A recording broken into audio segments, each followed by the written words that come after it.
comprends pas du tout. Daniel et Jérôme. Quand il remet le milieu de l'année dernière, donc c'est pas bien, parce qu'il faut qu'il mette ses choix. Donc si lui constate que les mecs sont bons, il doit pas le faire, parce qu'il faut qu'il fasse des trucs nouveaux. Enfin, moi, franchement, écoute, moi j'abandonne cette partie-là. Je vais vous laisser entre vous, parce que je ne comprends rien. Je ne comprends pas. Si ce soir, Di Maria n'a pas été bon, si ce soir, il y a quelque chose à redire à ce que fait Emery, moi là, je ne comprends pas du tout. Non, mais je pense Daniel, très franchement ce que je veux dire, c'est qu'il y a énormément de gens qui sont complètement bornés sur cette question. En même temps, ils sont totalement gangrénés par ceux qui ont mis un contrat sur l'entraîneur, à savoir le groupe L'Équipe et Canal a peut-être un petit peu moins, mais clairement, il y a un contrat, je le sais. Non, mais ça, on s'en fout des autres, des médias. Mais non, mais je parle que le public est gangréné par cette idée. Comme en plus, même chez nous, il y a des gens qui, de toute façon, ne font que ça, démonter, sans même regarder. Maintenant, c'est obligatoire, il y aura tout le temps quelque chose à dire. De toute façon, c'est tellement simple de dire que l'année dernière, c'était mieux, parce que de toute façon, tu auras raison au moins jusqu'au mois de mars. Parce qu'en championnat, tu as 30 points d'avance, et que de toute façon, il faut que tu ailles...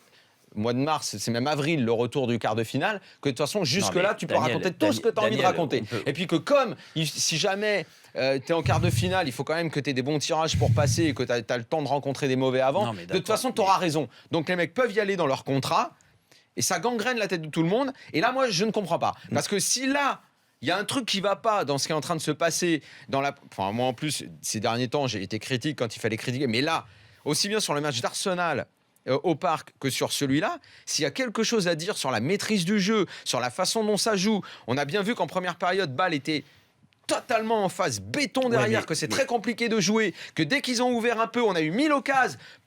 Mais Daniel, que Paris n'a pas réussi, à marquer. Qu'on me parle du manque d'efficacité, ok, mais du jeu. Alors qu'en contre, t'allais très vite, qu'il y avait plein d'espace, que c'était génial, mais qu'il y a quoi à critiquer là. Non, mais tu peux comprendre là, c'est aberrant. Tu peux comprendre que quand Laurent Blanc est parti avec Gasset, qu'est-ce qu'on en a à foutre du départ de Blanc?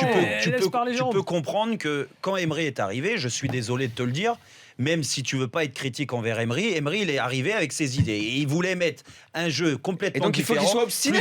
Attends, mais laisse-moi finir. Mais peut-être il le fera plus tard. Donc, écoute, avec son 4-2-3-1, il a essayé, il a mis des joueurs pas forcément leur poste, avec Ben Arfa devant en pointe tout seul, qu'il a jugé, qu'il a estimé lui le juger à ce poste-là parce qu'il est au début de saison. Remets-toi les matchs du Paris Saint-Germain. Tu sais, ça a commencé début août quand même. Il manquait qui? D'accord. Mais peu importe qui manquait, il a quand même mis.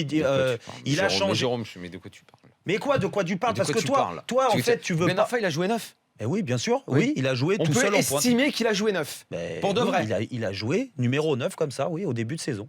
Oui, exactement. Dans combien de matchs? Je sais pas. Ça veut dire quelque chose. Mais non, mais ce que je veux dire, c'est quantité négligeable. Les fois où il a fait, laisse-moi finir. Aujourd'hui, tu peux. Je l'ai vu comme toi, mais on peut te dire qu'il a vraiment joué. Tu peux te dire que la patte Emery, elle n'est pas là, et que le Paris Saint-Germain a à foutre. Mais qu'est-ce qu'on en a à foutre? En fait, la grande question, c'est qu'est-ce qu'on en a à cirer? Pourquoi ils ont changé l'entraîneur? Alors pose-moi, pourquoi toi le premier, parce que je t'ai entendu comme moi. Je vais te le dire. Si tu me laisses, je vais t'expliquer. Comme moi, et ben Laurent Blanc. Et au bout d'un moment, à la fin d'un cycle, il fait passer à autre chose. Avec l'arrivée de nouveaux joueurs. Tu réponds tout seul déjà, c'est bien. Excuse-moi, je suis pas si trop tu réponds, c'est bien. Tu vois. L'arrivée de nouveaux joueurs avec l'arrivée de nouveaux joueurs. C'est ça le problème. C'est qu'il n'y a pas eu d'arrivée de nouveaux joueurs pour remettre la concurrence, malheureusement. Il y en a eu, pas assez.